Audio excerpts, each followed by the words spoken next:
So the two incidents in Uttar Pradesh and Jammu recently are in a way shocking, but also not shocking, because one sees a larger pattern of a large number of such instances, and crimes on marginalized communities, women, Adivasis, Dalits, minorities, and we see this increasingly in the past 4 years.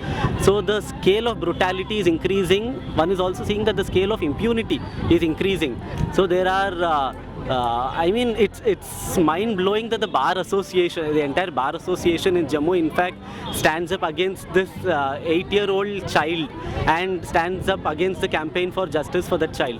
So these patterns, and in the same way, the protection that the MLA has received in BJP, one sees that until today, it had to be an intervention from the High Court of Allahabad for getting him, the arrest is yet to happen, his bail has been refused. So the underlying point being the impunity that these people are enjoying is at the highest levels.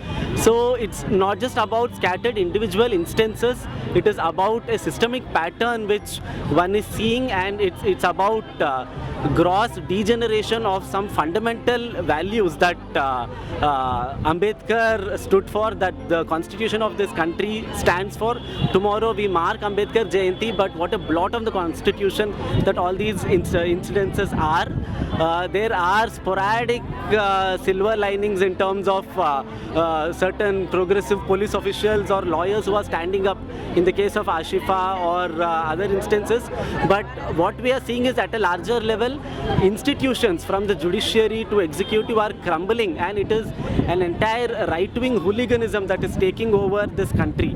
And it is high time we as people's groups across different viewpoints stand together against this demonization and against the Hindutvaization and Brahmanization in this country. And we demand justice for Asifa, and justice for Asifa, we would want to be very clear, is also a political issue. Those who say that the issue should not be politicized, in fact we say the issue should not be depoliticized. It has been a political issue from the start. So let us look at the politics of it, and let us look at the rightful politics of the entire issue and address it in the face of it. This is a ghastly incident, and it will be even more ghastly if we politicize this issue.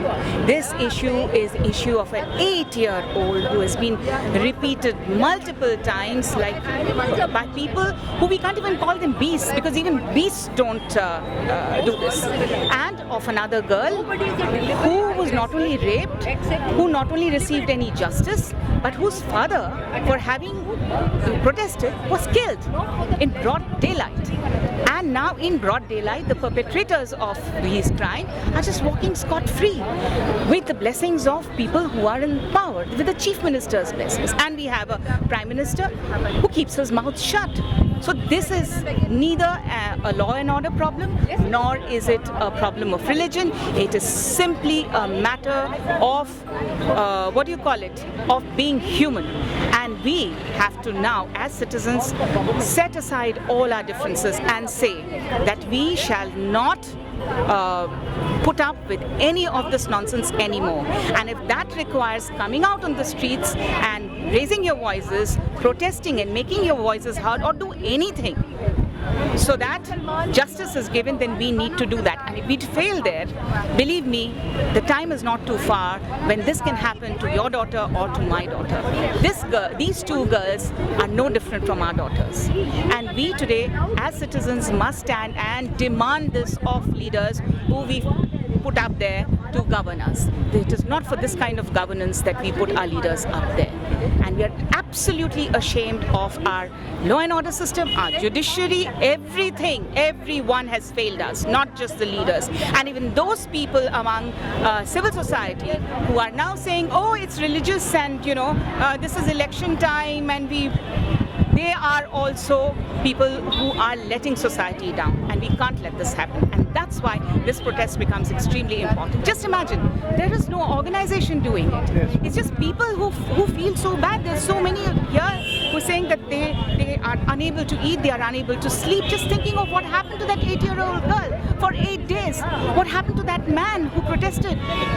This is unimaginable, this is unacceptable, and therefore we need to do everything possible so that justice is brought. And let us not, think that we have no power.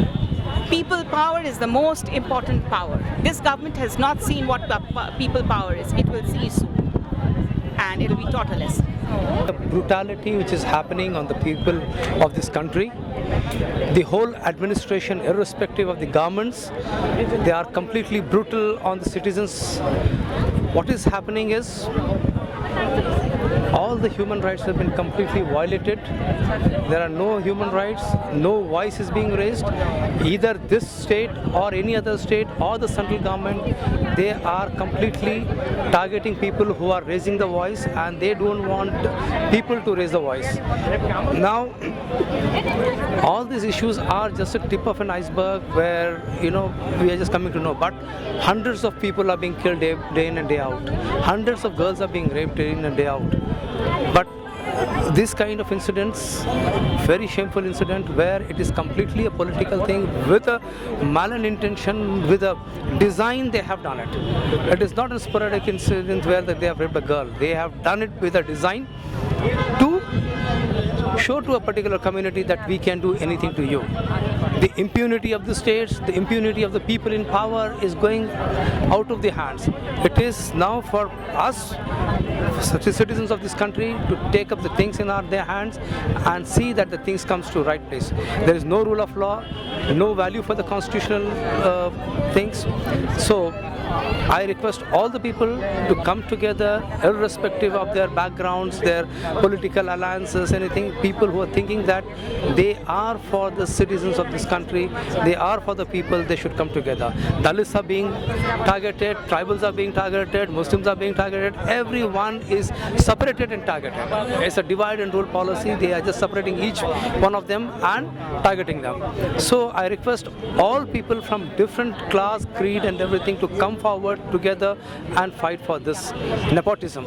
Thank you. Anyway, what we have seen that it's happening like entire BJP cadre in Jammu Kashmir came onto the streets defending the rapists. So you cannot say that it's anything other than political. And the way they have inserted the Hindu-Muslim thing inside it, entire episode has changed.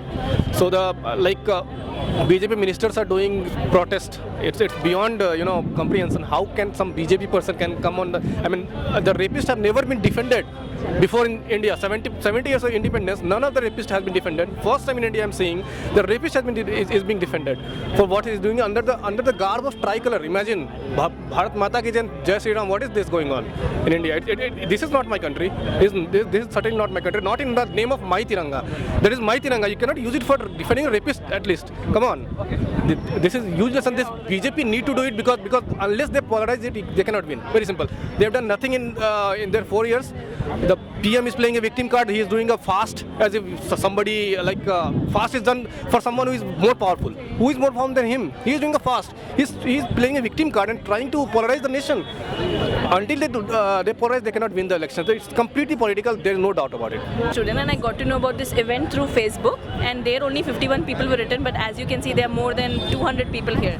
One thing that we can notice is that there are little boys and girls below the age of 8 years holding such placards. So we went to some of them and we asked, why are you standing here? And they go like, we are standing here for justice for Asifa. Such little kids have the feeling that they want justice, and it's really sad to know that that the government is actually not doing anything and not giving justice to her. And another thing is, comparing to the Nirbhaya case, I think as the years are progressing, we are just worsening, and God knows what's going to happen in the next 5 to 10 years. So you media people, you have the power to spread awareness about this, and thank you so much for coming here and capturing this. आज हम लोग देख सकते हैं कि किस तरीके से भारत देश में एक हसीफा नाम के एक छोटी सी 8 ईयर ओल्ड बच्ची के ऊपर इतना एक घिनौना हरकत जो हुआ है, वो एक एमएलए रहकर, एक पुलिस वाले रहकर इतना देश में एक सुरक्षा के लिए पुलिस वाला रहता है, या फिर देश के सुरक्षा के लिए पॉलिटिशियंस भी है, लेकिन अनएजुकेटेड पॉलिटिशियंस की वजह से भी ऐसा एक हाल वहाँ पे देखा गया हुआ है। और एक आवाज़ एक ऐसा पहुँचाने की बात ये हो रही है कि बेटी पढ़ाओ बोल के, बेटी बचाओ बोल के ये हो रहा है, लेकिन बेटी बीजेपी वालों से बचाओ बोल के मैं एक नारा देना चाह रहा हूँ मैं। Thank you. ओके, ये जो फिलवक्त अपने हिंदुस्तान में जो हालात चल रहे हैं, ये बहुत ही शर्मनाक है। और सबसे ज़्यादा तकलीफ़ की बात ये है कि अभी एक बुरा हादसा हुआ है लेकिन बीजेपी और बीजेपी से जुड़ा हुआ मीडिया ये बाइनरी क्रिएट करने की कोशिश कर रहे हैं। और ये बाइनरी कैसे क्रिएट कर रहे हैं कि आसाम में ये हुआ था, झारखंड में ये हुआ था, तब आप लोगों ने कुछ क्यों नहीं कहा। तो मतलब हमें उनसे ये पूछना चाहते हैं कि क्राइम कैसे डिफ्रेंशिएट कर सकते हो आप। क्राइम इज़ ए क्राइम, चाहे वो आसाम हो, झारखंड हो या कश्मीर हो। तो जो जिन्होंने क्राइम किया है, जिन्होंने ये क्राइम किया है, उन्हें कोई सज़ा दिलाने की बात ना करते हुए किसी और क्राइम को इसके साथ जोड़ना, ये बहुत ही शर्मनाक है और ये बहुत ही हमारे डेमोक्रेसी के लिए ख़तरनाक है, जो उठती हुई आवाज़ों को दबाना चाहते हैं। शुक्रिया। भारत में बलात्कार बहुत हो रहा है। पहले बड़े उम्र के जवान बच्चियों के साथ होता था, अब टीन एज के साथ भी हो रहा है। पहले लुच्चे लफंगे ख़राब लोग करते थे, अभी मिलिट्री मैन कर रहे हैं और अभी तो MLS भी कर रहे हैं। इसके खिलाफ निर्भय एक्ट बना, लेकिन रुक नहीं सक रहा है काम। ऐसे में जो कुछ भी ये क्या है, ये उन्नाव की बच्ची के साथ हुआ है, उसको जस्टिस मिलना चाहिए। वो आदमी जो बलात्कार किया है उसको चौरास्ते पे खड़ा करके पत्थरों से मारना चाहिए, यहाँ तक कि ख़त्म हो जाए। और दूसरा जो कश्मीर में हुआ है उसको भी आइडेंटिफाई करके उसको भी सज़ा देना चाहिए। मगर दूसरी और एक बात बोलना चाह रहा हूँ मैं, वो ये कि ऐसा क्यों हो रहा है, इस पर रोक लगना चाहिए। कानून बनाने से रोक नहीं लगता। होना चाहिए क्या, हमारे पास जो फिल्म इंडस्ट्री है वो ऐसे चीज़ों को ऑर्गेनाइज्ड वे में बताती है, उससे लोगों के दिल में ख्वाहिश पैदा होती है हम भी ऐसा करेंगे। टीवी सीरियल्स में बताया जाता है, इसलिए उसके ऊपर रोक लगना चाहिए। और हमारे स्कूल और कॉलेज के सिलेबस में मैनर्स का कोई तालीम नहीं है, मैनर्स सिखाने का कुछ नहीं है। बहन कौन है, बेटी कौन है, माँ कौन है, कैसा रहना चाहिए औरत के साथ, औरतों की इज्जत कैसे देना चाहिए, उसका कोई हमारे पास सिलेबस में नहीं है। सिलेबस चेंज होना चाहिए, उसमें मैनर्स की तालीम होना चाहिए। तीसरी बात यह है कि हमारे घरों में निगरानी नहीं है, बच्ची क्या कर रही है, बच्चा क्या कर रहा है, बड़े कोई देख नहीं रहे हैं। देखभाल होना चाहिए, इस तरह से होगा तो रुकेगा आगे। और आखिर में इंसान के दिल में पैदा करने वाले का डर होना चाहिए। मैं गलत काम करूंगा तो मेरे हाथ और पाँव को क़यामत के दिन सजा मिलेगी मरने के बाद। ये अगर दिल में भय आ जाएगा खुदा का, तब होगा। निर्भय एक्ट से नहीं, खुदा के भय से ये होगा। हम चाहते हैं कि खुदा का भय पैदा हो। We are here to seek justice for the victims and strict punishment for the accused. Action must be taken as soon as possible, whether they are MLAs, brothers of MLAs or whatever. Action should be taken. Action should be taken as per the law of the land. Another thing I want to demand today is, let us forget about these places of worship, because God did not come and save that young child who was going through all that in the temple premises. So let us not have any places of worship. Let us have self-defense institutes or training institutes where we can train our girls to defend themselves. Not only children, even their parents need to be trained in self-defense, because even their parents are not safe today in our country. So let us forget places of worship. Instead, advocate for self-defense institutes or organizations. That's what I want to say. And I demand justice for these two victims.